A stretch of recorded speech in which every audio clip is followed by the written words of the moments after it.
UPSC तोड़ना, UPSC फोड़ना, UPSC को crack करना बस चुटकियां बजाने का खेल है। आपने अमुक किताब, अमुक कोर्स, अमुक कोचिंग अगर कर ली तो 3 महीने के अंदर आप, 6 महीने के अंदर, 4 महीने के अंदर आप एग्जाम को क्रैक कर लेंगे। तैयारी इंपॉर्टेंट है, लेकिन तैयारी पूरी जिंदगी नहीं है। मेरे साथ नहीं हो सकता ये मत सोचिए, वरना करोल बाग की गलियों में घूमें। अगर आपके पास मेरी जैसी थोड़ी सी अनुभवी आंखें हो तो आप उन बच्चों को देख सकते हैं कि वो किस तरह के मेंटल हेल्थ चैलेंजेस से गुजर। Reality is different from reels, it is always different. नमस्ते दोस्तों, प्लीज सिट डाउन में आपका स्वागत है और आज हम फिर अपनी पुरानी टर्फ पर बात करेंगे यूपीएससी के बारे में।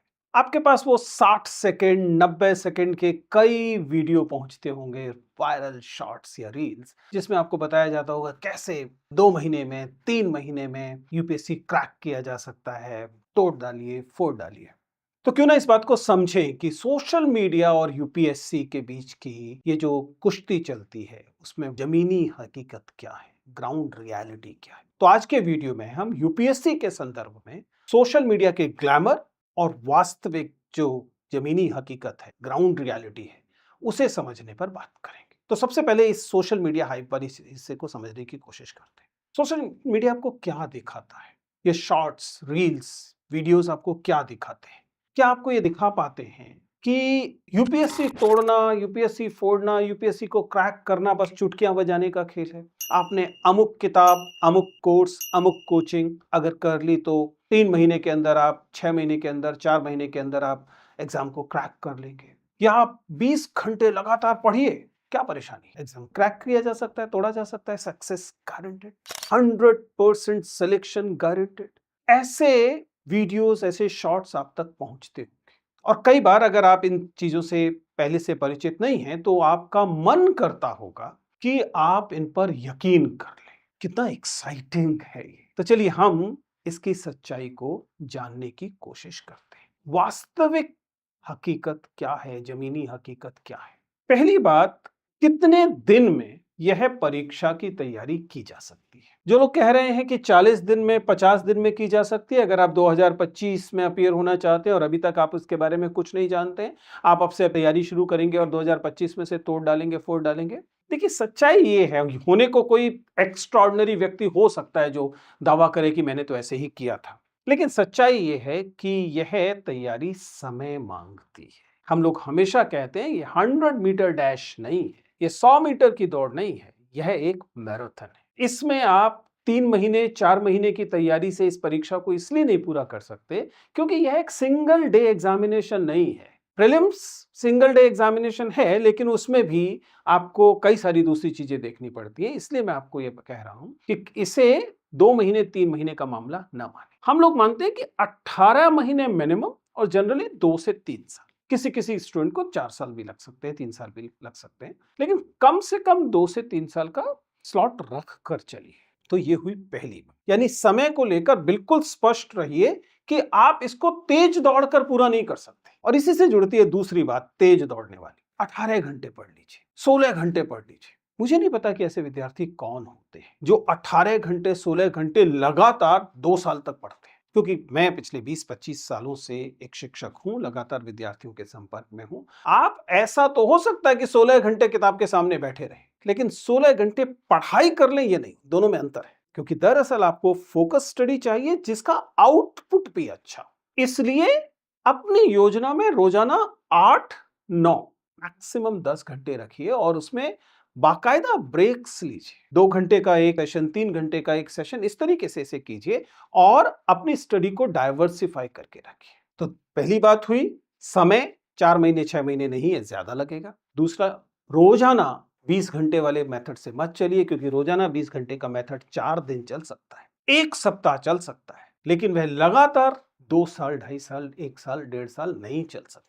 उसमें जैसे ही आपकी रिदम ब्रेक होगी तो आपने थोड़ा बहुत ज्यादा पढ़ भी लिया होगा तो उसका नुकसान, उसका जो वास्तविक फायदा वो मिलेगा नहीं और इस ब्रेक का नुकसान ज्यादा हो जाएगा। जबकि आप 8-10 घंटे वाले हिसाब से चलेंगे तो आप संतुलित तरीके से जिंदगी के दूसरे कामों को साथ के साथ पूरा कर रहे होंगे और इस कारण ये 8-10 घंटे वाला जो आपका फेज है वो बाकायदा पूरी तैयारी के दौरान चल पाएगा। मैंने डाइवर्सिटी की बात की थी और यहाँ पर वह तीसरी बात आती है। तैयारी में तीसरी बात, आपको मुझे अलग से कमेंट करने की अब इस मामले में पूछने की जरूरत नहीं रह जाएगी, क्योंकि इस बात पर मैं पूरा का पूरा ये वीडियो बना ही रहा हूं, इसलिए अंत तक देखिएगा। ये जो तीसरी बात है ये कि आपने को बता दिया गया कि यूपीएससी इज ऑल अबाउट कि आपने कितनी डेप्थ के साथ 1 किताब, 2 किताब, 5 किताब पढ़ी है। होता होगा कभी यूपीएससी ऐसा। हमारे समय में कभी कभी इस तरह की बात की जाती थी कि आपने एनसीईआरटी पढ़ ली, एनसीईआरटी के कॉमा फुल स्टॉप आपको याद हो गए, आपकी तैयारी हो जाएगी। अब ऐसा नहीं होता।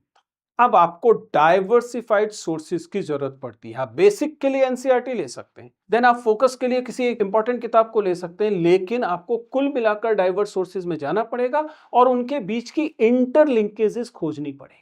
ये डाइवर्सिफिकेशन इंपॉर्टेंट है, जिसका मतलब ये नहीं है कि आप जो भी किताब सामने आ रही है उसे पढ़ने लगेंगे, नहीं। आपको निश्चित तौर पे फोकस स्टडी करनी है, लेकिन आपकी तैयारी में डाइवर्सिफिकेशन होना चाहिए। केवल वही 4 किताबें जो सब पढ़ रहे हैं और वही 4 किताबें और केवल वही 4 किताबें आप पढ़ रहे हैं तो काम नहीं चलेगा। वो 4 तो आपको पढ़नी ही पड़ेगी, पर कुछ और सोर्सेज में जाना पड़ेगा। ये सोर्सेज केवल प्रिंटेड सोर्सेज नहीं होंगे। इन सोर्सेज में आपको दूसरे तरह के ऑनलाइन सोर्सेज पे जाना पड़ेगा, दूसरों के नोट्स पे जाना पड़ेगा। उन सब चीजों से लेकर आप एक संतुलित डाइवर्सिफाइड किस्म का अपना मटेरियल तैयार करेंगे। अब आता है चौथी बात।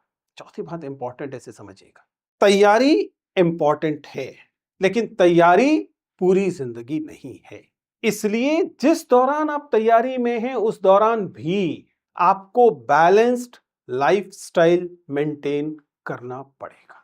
आप केवल पढ़ नहीं रहे होंगे, आप जरूरत भर सो रहे होंगे, आप एक्सरसाइज कर रहे होंगे, आप खाना बना खा रहे होंगे, आप बाकी जो सोशल जिंदगी है उसका भी कुछ हिस्सा जी रहे होंगे। कुल मिलाकर आपकी जिंदगी में एक किस्म का बैलेंस लाइफस्टाइल होना चाहिए। थोड़ा बहुत समय मनोरंजन या हॉबीज के लिए रखेंगे। ये हॉबीज इंपॉर्टेंट है, परीक्षा की तैयारी के लिए इंपॉर्टेंट, क्योंकि ये आपको संतुलित बनाए रहती हैं, जिस वजह से आपकी पढ़ाई का आउटपुट ज्यादा हो जाता है। आपको लगातार पढ़ाई तपस्या जैसी नहीं लगती, उसमें आपको आनंद आना शुरू होता है। आप खेल का भी इंतजार कर रहे होते हैं, पढ़ाई का भी इंतजार कर रहे होते हैं, दोस्तों से मिलने का भी इंतजार कर रहे होते हैं। That balance has to be there. Yes, the focus will remain study, लेकिन इसका मतलब ये नहीं है कि बाकी चीजें नहीं करेंगे। And having said it, UPSC ने बारे में आने वाले रील्स ने आपके बारे में, आपके दिमाग में बहुत सारी चीजें डाल रखी है, इसलिए वह आखिरी बात कि आप ये तो करें, आपको करना ही चाहिए कि आप तैयारी कर रहे हैं, तैयारी पर पूरा ध्यान दे रहे हैं, लेकिन 100% सिलेक्शन गारंटेड से बड़ा झूठ कुछ नहीं है। ये सपना मत देखिए। ये जरूर है कि सिलेक्शन टफ है, इसलिए आपको हमेशा ये संदेह रहेगा, ये पॉसिबल भी नहीं है, सिलेक्शन हो भी सकता है। लेकिन मेरी सलाह क्या रहेगी, 100% सिलेक्शन गारंटेड वाले सपने को मत पालिए। यानी कि जैसा मैं हमेशा कहता रहा हूं, you should have a plan be ready. आपके पास कोई प्लान बी होना चाहिए। इससे आपके प्लान ए में सक्सेस के चांसेस बढ़ जाते हैं, क्योंकि आपका फियर ऑफ फेलियर कम हो जाता है। आपकी जिंदगी समाप्त नहीं हो जाएगी सिलेक्शन ना होने से, ये आपको ध्यान रहता है। Now there are certain aspect जो कि यूपीएससी तैयारी के मामले में ये रील्स आपको नहीं बता पाते, उन पर थोड़ी सी चीज। जैसे सबसे पहले हम लोगों ने इस बात को अलग अलग वीडियोस में भी कहा है, इस पर स्पेसिफिक वीडियोस भी बनाए हैं। यूपीएससी अपने आप में आपको रोक दे सकती है। It gives you mental health challenges, so be prepared for these mental health challenges before you dive into the preparation. मेरे साथ नहीं हो सकता ये मत सोचिएगा, वरना करोल बाग की गलियों में घूम आइए। अगर आपके पास मेरी जैसी थोड़ी सी अनुभवी आंखें हों तो आप उन बच्चों को देख सकते हैं कि वो किस तरह के मेंटल हेल्थ चैलेंजेस से गुजर रहे हैं। उनका मुस्कुराना अलग है, उनका मिलना अलग है, उनका लगातार भय से भरा हुआ चेहरा है सामने। इसलिए be prepared for mental health challenges. इसमें एंजाइटी आएगी, सेल्फ डाउट आएगा, आप कंपेयर करना शुरू करेंगे अपने आप को दूसरे लोगों से, और इस किस्म की दूसरे मेंटल हेल्थ चैलेंजेस आपके सामने रहेंगे। And there certain things which are जो आप शुरुआत में नहीं मानेंगे, क्योंकि आपने रील देखी और उसमें लिखा था चलिए बस पकड़िए दिल्ली पहुंच जाइए, उसके बाद सब ठीक हो जाएगा। आपके पास ऐसे ओटीटी प्लेटफॉर्म पर ऐसे कई संदेश दिखाई देंगे, फिल्मों के रूप में दिखाई देंगे, सीरियल्स के रूप में दिखाई देंगे, वेब सीरीज के रूप में दिखाई देंगे, अन्य रूपों में दिखाई देंगे। But please understand, reality is different from reels. It is always different. For example, you are preparing only for the academic things, are you preparing enough for the financial planning? क्या आपने सोच लिया कि ये चूंकि 4 महीने का मामला नहीं है, ये मामला 2 साल 2.5 साल का है, तो इसे लेकर आपकी वित्तीय योजना क्या है? पैसा कहां से आने वाला है? Can you afford it? क्योंकि आसान नहीं है, प्लीज समझिएगा। मान लीजिए आप दिल्ली जैसे शहर में आते हैं और दिल्ली जैसे शहर में आने पर खाने का खर्चा, रहने का खर्चा, ट्रैवल का खर्चा, रिक्रिएशन का खर्चा, एंटरटेनमेंट का खर्चा, पढ़ाई का खर्चा, कोचिंग का खर्चा, किताबों का खर्चा, ये एक अच्छा खासा खर्चा है। ये सामान्यतः विश्वविद्यालय में पढ़ने के खर्चे से ज्यादा है। क्या आपने इसके लिए कोई योजना बनाई है, या आप ये मान रहे हैं कि पहुंच जाइए, 2 महीने का पैसा मेरे पास है, उसके बाद देख लेंगे? क्योंकि आपकी प्रतियोगिता उन लोगों के साथ नहीं है सबके साथ जो देख लेंगे। आपकी प्रतियोगिता वाले बहुत सारे दूसरे लोग ऐसे हैं जिन्होंने ये देखा हुआ है, जिनके पास ये संसाधन है, चाहे वो घर से आ रहे हैं, चाहे उनके खुद के अर्न किए हुए हैं, और वे उन फीस को देख सकते हैं, खर्चों को देख सकते हैं। इसके कारण उनको उनके ऊपर कोई मेंटल हेल्थ चैलेंज नहीं आता, तनाव नहीं आता। तो आपको इस चीज का भी ध्यान रखना है। और ये जब मैं कह रहा हूं तो मैं केवल इस सेंस में नहीं कह रहा हूं कि आपके पास पैसा है या नहीं है, आपके पास पैसा उपलब्ध है या नहीं। आपकी जो अन्य सोशल कैटेगरीज हैं, आप जिस समुदाय से आते हैं, जिस समूह से आते हैं, वहां पर आप पर इतना व्यय करना परिवार वाले लोग उचित मानते हैं कि नहीं मानते, और नहीं तो आपके पास वैकल्पिक व्यवस्था क्या है। And then obviously your personality and personal life, relationships होंगी कि नहीं होंगी, करियर अपॉर्चुनिटी, दूसरी चीजें क्या हैं, इन सब का फर्क भी पड़ता है। इसकी भी तैयारी कीजिएगा, क्योंकि आमतौर पर 90 सेकंड की रील में, 60 सेकंड की रील में ये नहीं बताया गया होगा, और आपको लगेगा मानो ये कोई चुनौती है ही नहीं। और फिर आप आईएएस बनना चाहते हैं, सिविल सर्वेंट बनना चाहते हैं, सही में आप उसके लिए तैयार हैं? सिलेक्शन हो जाएगा, उसके बाद क्या करेंगे? क्या सिलेक्शन के चैलेंजेस के लिए तैयार हैं, ट्रेनिंग के लिए तैयार हैं, या मान लिया कि चलिए एक बार कूद पड़ते हैं, देख लेंगे? मेरे हिसाब से पहले से कीजिए। कुल मिला के मैं क्या कह रहा हूं? मैं कह रहा हूं कि अपनी एस्पिरेशन और जमीनी हकीकत, इनके बीच में एक किस्म का बैलेंस लाइए। केवल आपकी इच्छा है उसी को एस्पिरेशन बना ले, और जो रियल लाइफ दिखाई देती है उससे मान ले कि आपकी तैयारी होगी। ये ऐसा मत कीजिए, मैं अपने अनुभव से बता रहा हूं, क्योंकि सब पर इसकी मार बराबर नहीं पड़ती। जिन लोगों ने ये संतुलन साध रखा है उनके लिए रिलेटिवली आसान रास्ता होगा। अगर आपने ये संतुलन नहीं साधा हुआ है तो आपके लिए मुश्किल होगा, क्योंकि अंततः यूपीएससी को लेकर, परीक्षाओं को लेकर आपके गोल्स रियलिस्टिक होने चाहिए। ये एक ऑप्शन है, एकमात्र ऑप्शन नहीं है। Civil services is one option, it is not the only option. तो इसको समझिएगा। Then please understand, you need to have a holistic approach. जैसा मैंने बताया, आपका स्वास्थ्य, फिजिकल एंड मेंटल, आपकी सोशल लाइफ, आपका परिवार, आपका बैकग्राउंड, ये सारी चीजें मैटर करेंगी, क्योंकि it's a marathon. Every minute gonna matter. इसलिए आपके पास एक होलिस्टिक अप्रोच इसको लेकर होनी चाहिए। And therefore please work for it. जब आप किसी युद्ध में कूदते हैं तो हथियार खरीदना उसके बाद शुरू नहीं करते। जब आप किसी युद्ध में कूदते हैं तो कुमुक कहां से आएगी, रसद कहां से आएगी, इसका प्लान युद्ध शुरू होने के बाद नहीं करते। इन अदर वर्ड्स, ये प्लानिंग में होता है। You should have your support system ready before you jump into the फ्रे। ये सपोर्ट सिस्टम क्या है? ये आपका परिवार है, ये आपके दोस्त हैं, आपके मेंटल हेल्थ चैलेंजेस को हैंडल करने वाली दूसरी चीजें हैं। अगर आप एक स्पिरिचुअल व्यक्ति हैं तो वो चीजें होंगी, अगर आप मेडिटेशन में यकीन करते हैं तो वो चीजें होंगी। कुल मिला के you need to have a robust support system. आपके पास एकदम एसओपी रेडी होना चाहिए। ये वाली प्रॉब्लम आएगी तो यहां जाना है, ये प्रॉब्लम आएगी तो यहां जाना है। परिवार में इसकी सपोर्ट है, दोस्तों में इसकी सपोर्ट है। You should have a robust support system ready, because it's a marathon, 2 years, 3 years, maybe 5 years. And finally, keep assessing yourself. Self assessment पूरा रखिए, अपनी स्ट्रेंथ्स पे काम कीजिए, अपनी वीकनेसेस पे काम कीजिए। स्ट्रेंथ एग्जिस्ट करनी चाहिए, वीकनेसेस को ओवरकम करने की कोई स्ट्रेटेजी होनी चाहिए।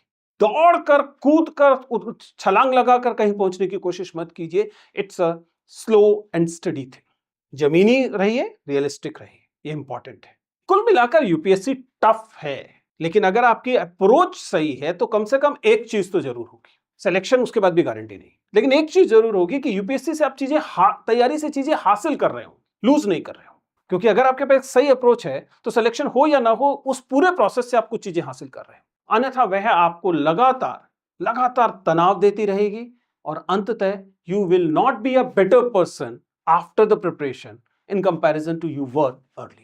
होना यह चाहिए कि आप तैयारी में कूदे हैं, आपकी तैयारी पूरी थी, चयन होगा तो नौकरी मिलेगी, चयन नहीं होगा तो वह सारी चीजें मिलेंगी जो चीजों की तैयारी आपने की थी। लेकिन अगर बिना तैयारी के कूद रहे होंगे तो दरअसल आपको दोनों तरफ से लूज लूज होगा, एक तरफ कुआं एक तरफ खाई होगा। So please Be realistic. Don't lead your life by reels or videos. Just think over it.